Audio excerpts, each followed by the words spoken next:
Well, hello, Tacoma. This is Scott Willard, and I just want to thank you for joining me for the Congruence podcast, where we talk about how faith and life come together, and that really being sort of how I see congruence.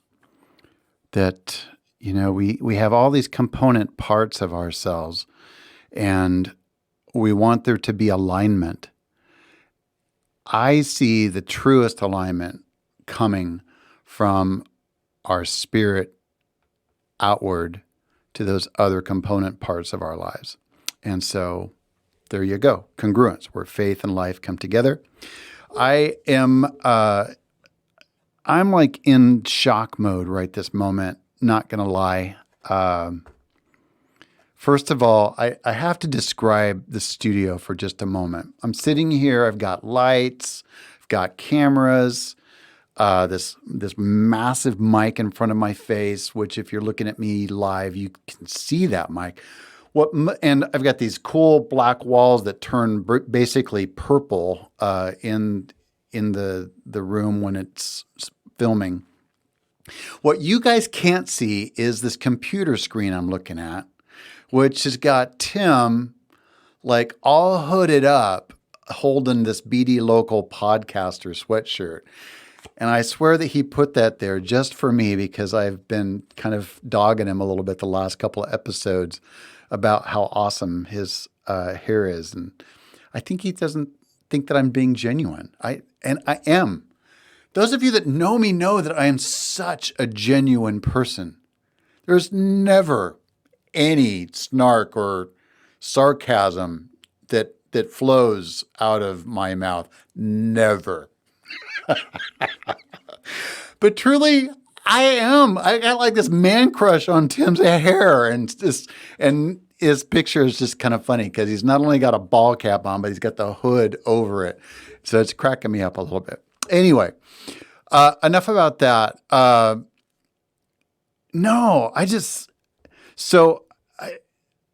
talked a little bit. I've really not talked much about this reality, but so in addition to congruentmen.com, which is my company where I do coaching for guys and I do some leadership development work and consulting around that. I also have a day job. In my day job, I work for Kitsap Homes of Compassion, and it's really cool in that it's like a 3-year-old company. It's first generation founder driven nonprofit. And I'm like the first full-time employee. And it's like, how wild is that? Well, I guess I should say first time full-time paid employee. Our founder, Joel Adamson, has been working full-time for almost nothing for 3 years.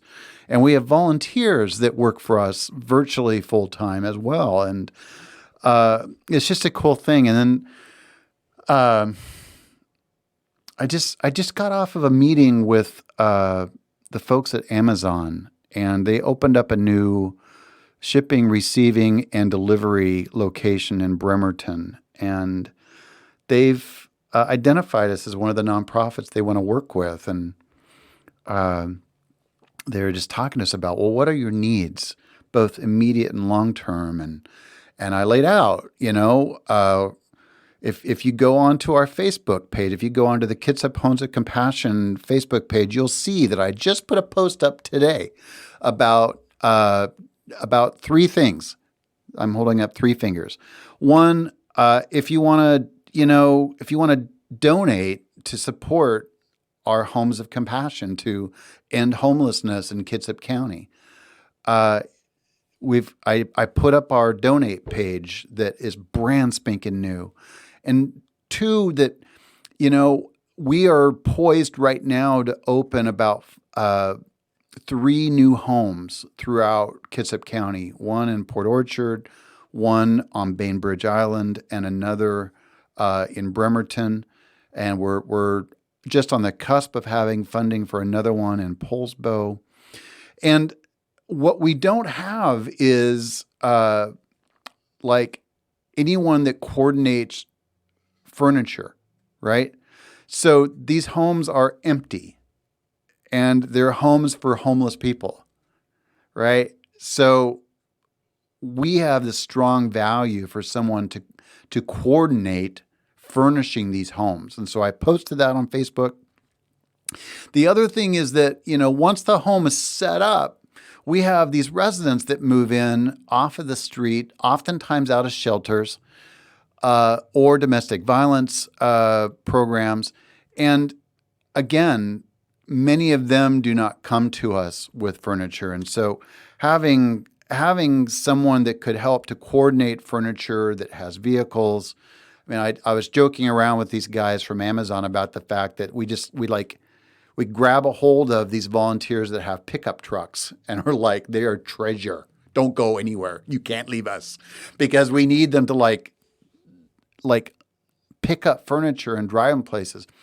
But if we had somebody to coordinate like the furnishings, and if we had a place to store furniture until we opened a home, how cool would that be? So I put that on Facebook. And we also have a need for people to volunteer to be house managers. And so I'm telling them about this, and I share with them, I've got to cut the meeting short because I've got to go and do a podcast that I do, a weekly podcast every week at BD Local here in Tacoma.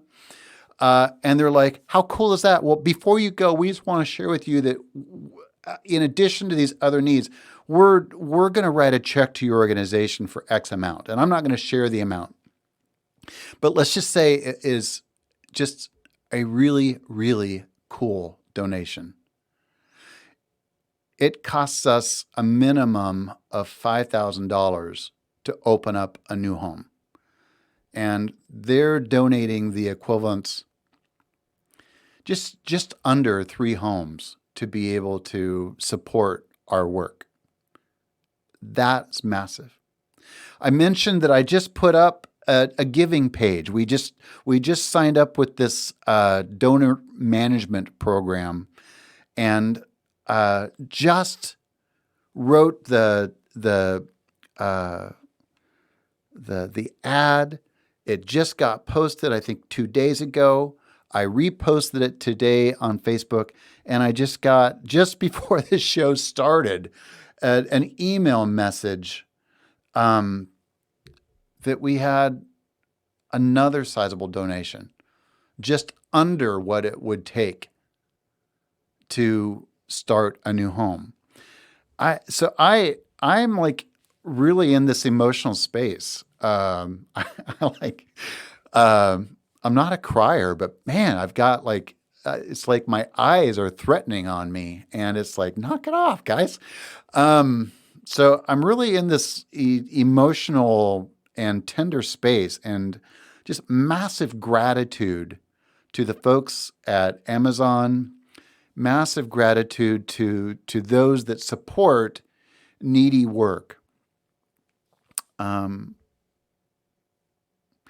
I'll put in there the folks at BD Local that help and support shows like this happening, where we're able to talk about the needs of our community and come together with ideas and thoughts and opinions, and to support new businesses.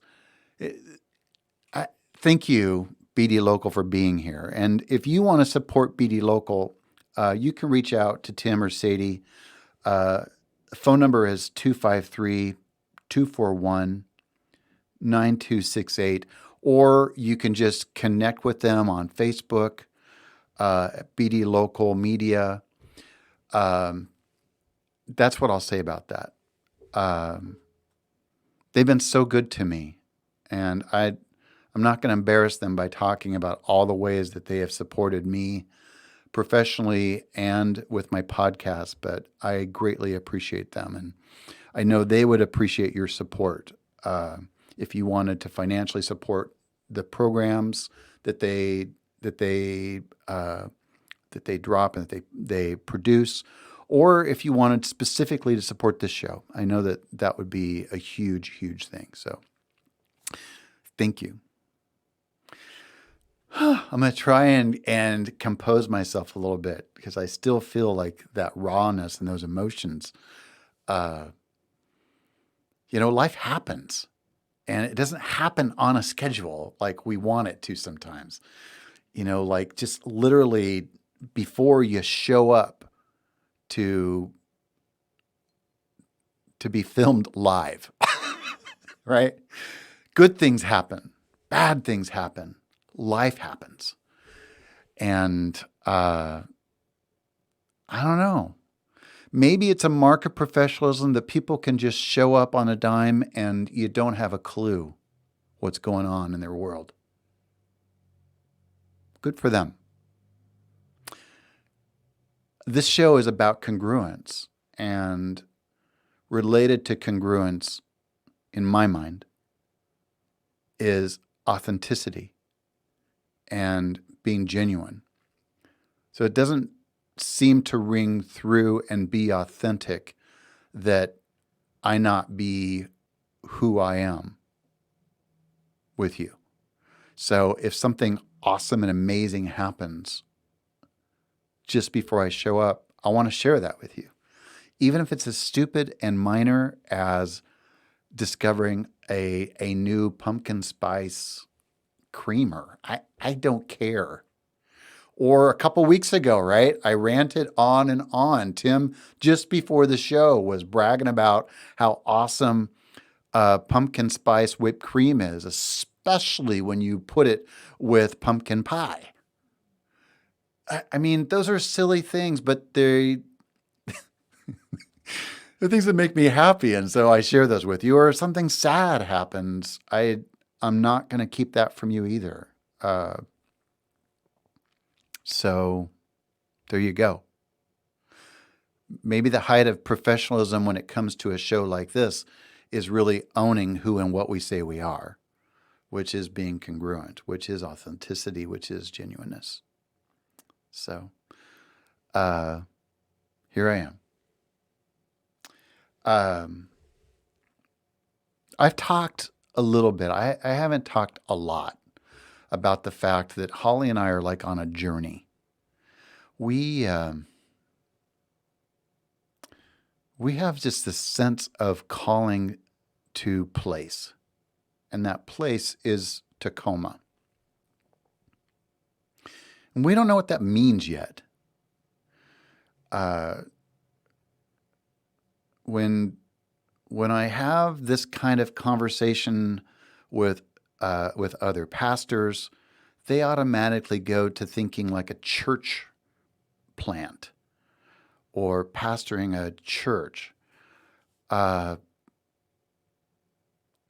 not there, but I do know that whatever it is that God is breathing in Holly and I is tied to this place of Tacoma in the South Puget Sound. And right now, it shows up in a couple of ways, right? It shows up on this podcast. I've had people ask me what you're a pastor, what church do you pastor? And it's like, the Congruence podcast. It's like, this is like the closest I get to a weekly message, right? And you're my community. And I take great pride and also this massive sense of humility that you show up, that you listen to this show. The other way that we show up in this time of discernment is we co-sponsor the meetup group, The Gathering Place, Northwest. And just really an online community for people that are exploring their faith. But in addition to exploring ways to be engaged with ministry, we've also been looking at churches and owning the reality that we need a home base, that we need a community of faith that feeds us, that supports us as well. And so we visited several places. We've visited Life Center in Tacoma. We've visited City Center, City Center Church in Tacoma. And a friend of ours talked us into going out to Fox Island to visit Fox Island Alliance Church, and that's we've been visiting that church the last few weeks. And man, this last week, I yeah, if you have spent time, like if you've been a believer for like mucho number of years, or you've grown up in the church, there are particular themes that get preached or taught on over and over and over. This last Sunday, there was a message on the prodigal son, Luke 15, and I had never heard it presented this particular way. And I mean, in addition to hearing it myself so many times, it's been one of my favorite passages to teach or preach on as well. And I love talking about the prodigal son, right? And how he totally like disses his dad. And I'm going to go live life my way. Dad, see ya. And he goes and gets into obnoxious trouble, spends all of his money on horrible lifestyle, and ends up completely denigrating his faith. And it's like, crud. Man, even the people that work in my father's fields have a better life than this. What am I doing? And picks up and he goes home, right? So I've talked about him. I've talked about what makes him tick. And I've talked about, that transformation in his life over that span of time that we read about in the story. I've talked about the father, and I've talked about how in the day and the age, the culture, the way that, first of all, letting your son talk to you like that, I mean, truthfully, that the youngest son is still alive after talking to his father like that is one thing. But then to go out and the celebration, the way that his heart has just broken and then been reborn, to see his son afar and then to run out to him and to tell his servants, get a robe, get a ring for my son. The symbolism of bringing him back, clothing him in a new life and rebirthing him into the family is massive. Bringing him home and throwing this party, right? Celebrating that his son who once was lost is now found. His son who was dead to them is now alive again. Huge, huge. I mean, that's a story. That's a way cool story. It resonates deep in us. But what I've not really heard people talk about is the older son. And I have to own the reality that I've not spent a lot of time talking about him, except for sometimes kind of mentioning that he sort of seems like a jerk. But other than that, I've really not talked about him. But in this message on Sunday, there was a bit of a comparison between the younger son and the older son, and this tie into place. So first of all, this comparison of this younger son who craves the wealth and the status of his father. It's outward. I crave this. I want it now. He takes it and he goes and he does his own thing. And then in his shame comes back. But is so much like most of us, right? We go out and we live life large until something smacks us down. And while our face is in the ground, we recognize there's got to be something more. That is such a typical story. It was my story not long ago. But the story of the older son and identifying in this message the reality that he's craving the same stuff. He's craving the notoriety. He's craving the wealth and the status. In addition, he's harboring this internal resentment that comes out. He refuses to go into the party that his father is throwing for his younger brother to celebrate his younger brother coming back and coming back to life and coming back to the family. He refuses to go in. Why? Because he's been a dutiful son. He has worked hard for the father. He's done all the right stuff, said all the right things. But dad hasn't even given him a calf or a goat to celebrate with his friends. And now you're going to do this for my brother who completely threw us in the trash. What is up with that?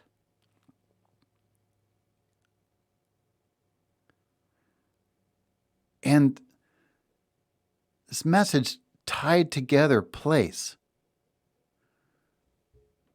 that the brother, both young and old, were afar. One afar physically. He traveled to a distant land, but the older brother was afar in his heart. He didn't stay with his dad out of love and compassion and wanting relationship with him. He stayed because he wanted his stuff and he knew that was how he was going to inherit it. The father had to leave the house to go to the younger son to embrace him. The father had to leave the house to go out into the courtyard to get his older son as well. And we read about what happens with the younger son. We read about this joyous celebration. But there's a cliffhanger about what happens with the older son. We don't know. All we know is that the father had to leave the home to get the younger. The father had to leave the home to get the older. And he brought the younger home. And he verbally brought the older son home. And we talked about how we separate ourselves from God our Father by living how we want to live. But that there's another way that we separate ourselves from the Father, and that is by setting up this lifestyle of religiosity and righteousness. We do all the right stuff so that we will inherit the kingdom that is not ours to earn. It is the same kingdom that is a gift to the son that went away as the same gift to the son that stayed. It made me think about this reality that we have here in the Northwest. And I honestly, I've not experienced this reality in my travels to the southern states. So when I say that this is an experience that I encounter in the Northwest, I mean it. We have churches here that are sanctuaries, safe spaces for people that look like us and worship like us, believe like us, sound like us. They are sanctuaries.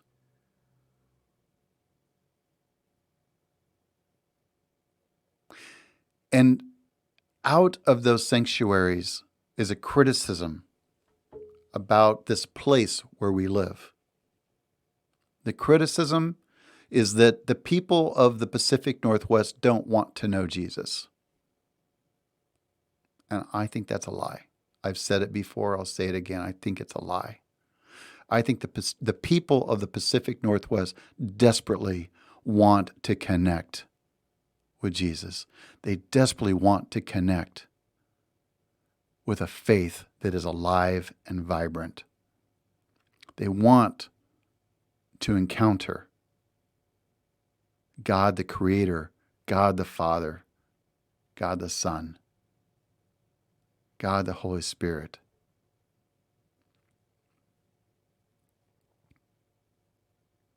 But our sanctuaries are safe places that are filled with people that believe the same way, look the same way, talk the same way, are not open to our communities.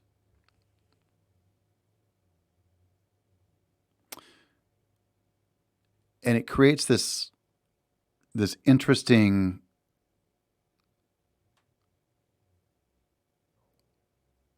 I don't know if I'd call it experience, if I'd call it place. I don't know what I'd call it yet.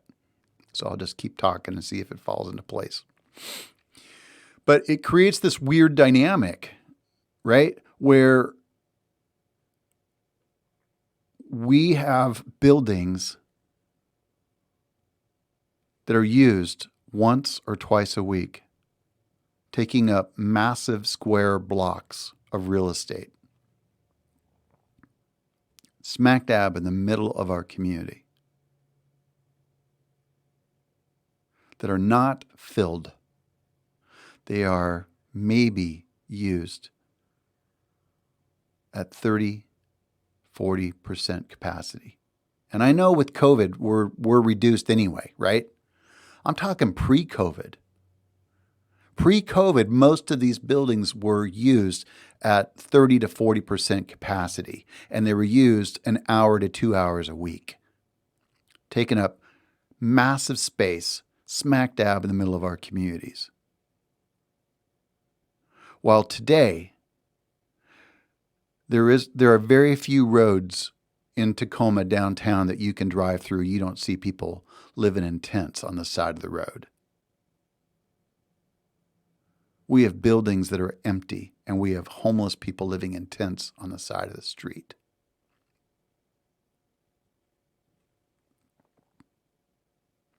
They're not the only people that are lost, that are hungering for a connection to Jesus, but they're the most obvious.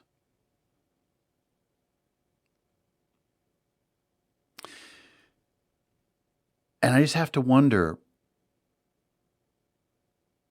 what would happen if that older brother said, "Dad, I am so sorry.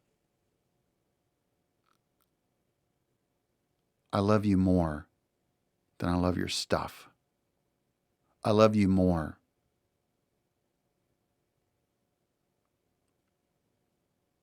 than I love your approval. Let's go celebrate.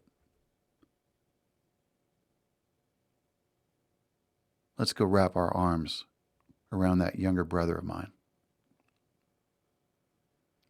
If our churches would move away from being sanctuaries of the safe, sound, and secure, who look alike, sound alike, believe alike, and would open up their doors to those who don't know what they believe. All they know is that something's missing. Somebody at church a couple weeks ago made this comment that the fish are not looking to jump in your boat. If you want to catch fish, you got to put on put out the fishing lines, and you got to catch the fish. What are our churches? What are people of faith in our community doing to reach the lost? To reach those that are hungry, that are hurting? If you're sitting in your boat, in your safe sanctuary, waiting for them to jump in, it ain't going to happen. Don't act like it's gonna. It's not. If you're about living the life of Jesus, ministering to the poor, to the fatherless, to the widows, to the slave, to the captive, then you've got to get out there and get fishing. Don't be like that older brother. That's what's been going on in my mind lately. I've been both. I've been the older brother, and I've been the younger brother. And now all I want to be is that guy who recognizes his deep desire for a connection, a conscious connection with God.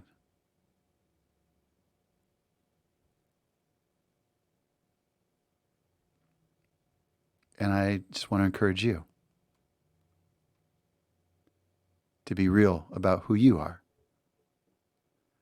And if you're the younger brother, come on home. You're welcome here. If you're the older brother, knock it off. Knock it off. Come and celebrate. All right. Hey, Tacoma, it has been so cool to join you today. And thank you for joining me for the podcast. I look forward to talking to you next week. All right. Bye now.